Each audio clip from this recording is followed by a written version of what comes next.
Iran का मुंह तोड़ जवाब ओमान के पानियों में मौजूद अमरीकी बहरिया की ईंट से ईंट बजा दी। ईरान के ताज़ा तरीन हमलों में अमरीकी बहरिया को कितना नुकसान पहुंचा, इस बारे में अज़हर अली खान से बात करते हैं। अज़हर भाई, अमेरिका ने ईरान पर ताज़ा तरीन हमला किया जिसके जवाब में ईरान ने अमरीकी बहरिया की ईंट से ईंट बजा दी है। ओमान के पानियों में मौजूद अमरीकी बहरिया को कितना नुकसान उठाना पड़ा है, हमारे नाज़रीन को ज़रा बताइएगा। अदील भाई, असल में अमरीकी बहरिया जो है वो ओमान की तरफ ही खड़ी हुई है, क्योंकि उससे आगे आएगी तो आबनाए हुर्मुज़ शुरू हो जाता है और उससे ज़ाहिर उन्होंने अपना फासला बरकरार रखा हुआ है। तो इन्होंने क्या किया था, 2-3 दिन पहले भी अपना HW बुश जो एक एयरक्राफ्ट कैरियर है उसको भी ओमान के पानियों के करीब से गुजारा था और ये इंप्रेशन देने की कोशिश की थी कि हमारी नज़र भी है, हमारी गिरफ्त भी मजबूत है और ओमान के टेरिटोरियल वाटर्स से गुजर के फिर आप ईरान की तरफ से होते हुए आबनाए हुर्मुज़ नहीं जा सकते। अब मामला ये है कि चूँकि ये ओमान के पानियों के करीब खड़े थे, तो इसीलिए ईरान ने जब वहाँ से इन्होंने ईरान पे हमला किया रात में, तो उसके बाद जब ईरान ने मुख्तलिफ बेसिस पे हमला किया तो उसके साथ साथ उन्होंने उन बहरी जो असासे हैं उनको नहीं छोड़ा ईरान ने, जो दरअसल ईरान पर हमलों में मुलव्वस है, और वहाँ से उन्होंने हमले किए हैं, बहुत ताक कर निशाने लगाए हैं और उन बहरी जहाज़ों के ऊपर हमले किए हैं, ड्रोन्स के ज़रिए किए हैं और मिज़ाइल्स के ज़रिए किए हैं, एंटी शिप मिज़ाइल फायर किए हैं उन्होंने, और ये मुख्तलिफ अपनी साहिली पट्टी के पास से किए हैं, उसी साहिली पट्टी के पास से जिसको दरअसल अमेरिका ने गुज़िश्ता रात से लेके सुबह तक निशाना बनाया। कशम है, बंदर अब्बास है, वहाँ पर हमले किए गए। कशम, बंदर अब्बास, सिर्क जो थी वहाँ से उन्होंने हमले किए, वहाँ पे हमले किए थे और ये कहा था कि हमने कुछ मिज़ाइल साइट्स उड़ा दी हैं, ड्रोन लॉन्चिंग साइट्स उड़ा दी हैं, ड्रोन की स्टोरेज फैसिलिटीज़ को उड़ा दिया है, और ये इंप्रेशन देने की कोशिश की थी कि वहाँ पे हमने न सिर्फ उनका कम्युनिकेशन उड़ा दिया है बल्कि हमला करने की सलाहियत जो आबनाए हुर्मुज़ की गिरफ्त मजबूत करने के लिए ज़रूरी थी वो भी हमने छीन ली है। तो वो दावा जो छीन लिया है, वो दावा तो हवा हो गया ना।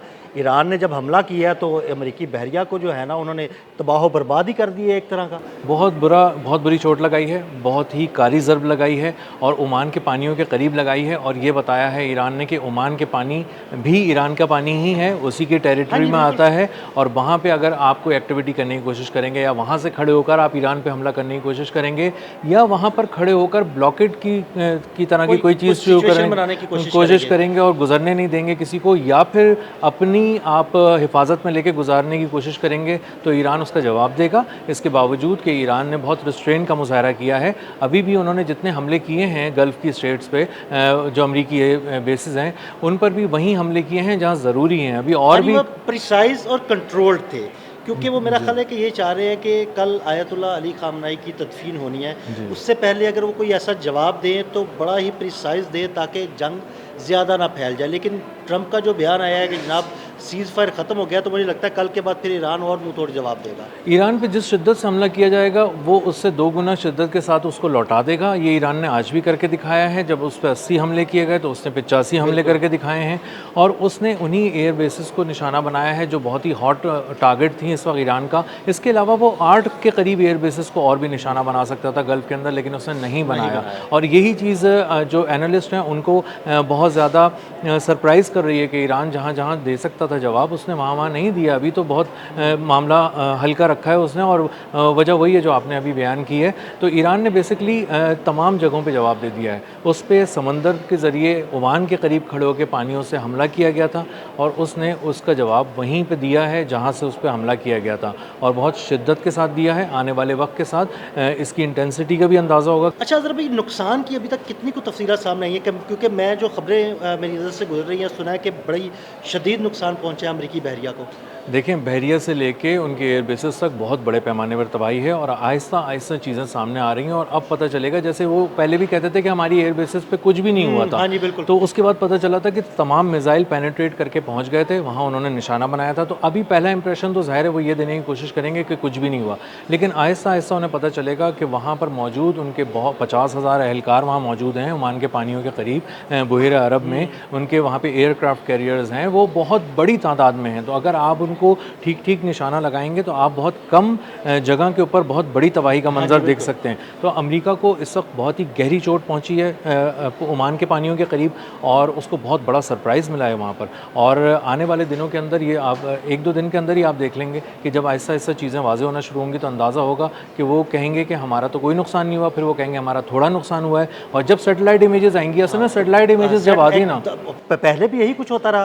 पहले वो कहते रहे जी हमारा कोई अड्डा तबाह नहीं हुआ, हमारा कोई कमांड एंड कंट्रोल सेंटर तबाह नहीं हुआ।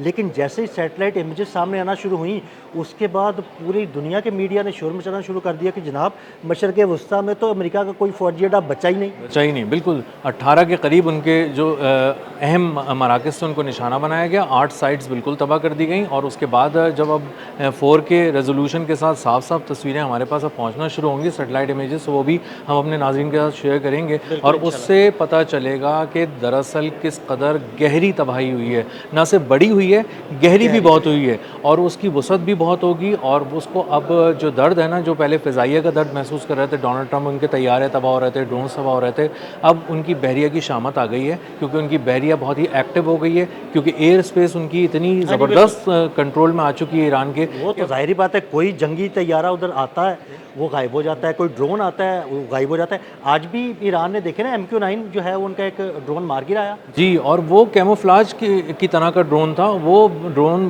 बुशहर में उन्होंने उड़ाया था और उसमें एक ख़ास तनसीब को निशाना बनाना था और वो चाह रहे थे कि सबकी नज़रें बंदर अब्बास पे, सिरक पे और कशम पे लगी रहें और हम यहाँ भेजें। और उन्हें आइडिया था कि F-35 भी काम नहीं कर सकता क्योंकि F-35 का जो जदीद तरीन स्टाइल तैयार है वो भी आगे तक तो चला जाएगा, लेकिन अहदाफ को निशाना बनाने के बाद वो वापस नहीं आ सकेगा, फ्यूल टैंक के मसाइल हैं उसके। तो उन्होंने MQ-9 रीपर ड्रोन भेजा ताकि वो हज़ारों फीट ऊपर रहकर काफ़ी देर तक घंटों वहाँ पर प्रवास करता रहे, अपने हदफ को देखता रहे और जैसे ही मौका मिले उसको तबाह कर दे।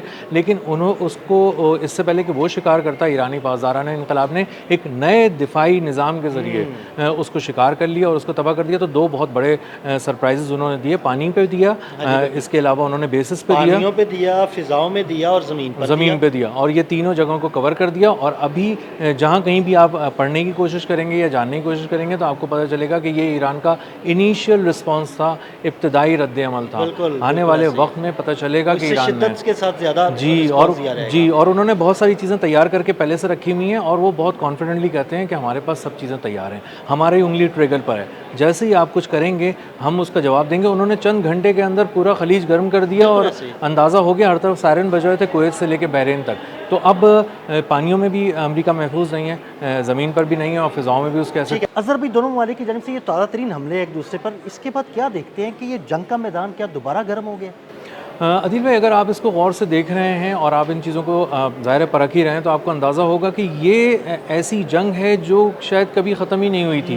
ये सीज़ फायर के एक खूबसूरत से नाम के पीछे कहीं ना कहीं थी, लेकिन ये ख़त्म नहीं हुई थी। कुछ ना कुछ ऐसा चल रहा था जिसके बाद अंदाज़ा होता था कि आग अगर ज़रा सी भी चिंगारी निकली तो आग पहले जितनी भड़क जाएगी और पूरी इमारत को जला देगी। तो ये मामला बिल्कुल वैसे ही है। ईरान ने अभी इनिशियल रिस्पॉन्स दिया है, वहाँ पर उनके शहीद जो सुप्रीम लीडर हैं उनकी तदफीन हो रही है। जब उन्हें सुपुर्द खाक कर दिया जाएगा तो उसके बाद ईरान के हाथ जो अभी बंधे हुए हैं किसी हद तक, वो बिल्कुल खुल जाएंगे। उसके बाद ईरान ने जैसा पहले एक ही दिन के अंदर तमाम एयर बेसेस को उड़ा के रख दिया था और जो उसके समंदरों पे भी जो उन्होंने किसी तरह का रद्द-ए-अमल दिया था बहुत सख्त किस्म का, वो सारी चीज़ें दोबारा गर्म कर देगा ईरान। ईरान के लिए कोई मसला नहीं है, उसके पास जदीद तरीन टेक्नोलॉजी है और वो बैलिस्टिक हाइपरसोनिक मिसाइल से लैस है, क्रूज़ मिसाइल से लैस है, एंटी शिप उसके पास हैं मिसाइल, और इसके साथ साथ ड्रोन्स की एक बहुत बड़ी तादाद है जिसके बारे में ख़ुद अमेरिका कहता है। और अमेरिका के इंटरसेप्टर्स हमारे जहन में रहना चाहिए कि ख़त्म हो चुके हैं। अमेरिका इस वक्त उन इंटरसेप्टर्स का इंतज़ार कर रहा है जो तैयार होकर ही 6 साल के बाद पहुंचेंगे उसके पास। तो अमेरिका अभी किसी के साथ भी जंग लड़ने की बहुत तबील बिल्कुल किसी पोजीशन में नहीं। बहुत शुक्रिया अज़हर भाई। अज़हर भाई ने बड़ी तफसील के साथ इस सारे मामले पर रोशनी डाली। मज़ीद अपडेट्स के लिए मैं फॉलो करते रहे। अदील अहमद और अज़हर अली खान को इजाज़त दीजिएगा। अल्लाह हाफ़िज़।